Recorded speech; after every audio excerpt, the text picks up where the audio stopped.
Untuk kedua kalinya, dua oknum jaksa Kejati Sumatera Selatan dengan inisial RP dan NK dilaporkan ke Polda Sumatera Selatan atas dugaan pelanggaran hukum yang dilakukan keduanya dalam menjalankan tugas sebagai jaksa. Kali ini pelapor atas nama Anizar melaporkan kedua oknum jaksa tersebut atas dugaan pelanggaran hukum atas penyalahgunaan wewenang sesuai dengan pasal 421 KUHP. Menurut Anizar, akibat penyalahgunaan wewenang yang dilakukan kedua oknum jaksa tersebut, dirinya harus menjalani kurungan tidak sesuai dengan vonis yang ditentukan hakim. Tentu saja hal ini sangat merugikan. Selain itu, sejumlah dokumen penahanan dianggap tidak lengkap.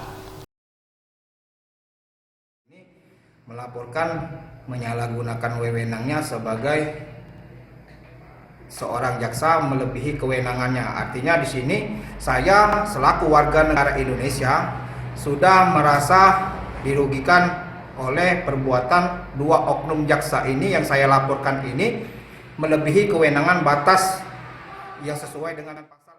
Apa yang telah dilaporkan klien kami atas nama Anizar ini di Polda Sumatera Selatan, di mana klien saya ini melaporkan dua oknum Kejati di Palembang, yang dimana dua oknum tersebut telah melanggar pasal 421 KUHP. Sebelumnya terlapor juga sudah pernah dilaporkan atas dugaan pelanggaran pasal 333 dan sudah dilaporkan ke Polda Sumatera Selatan.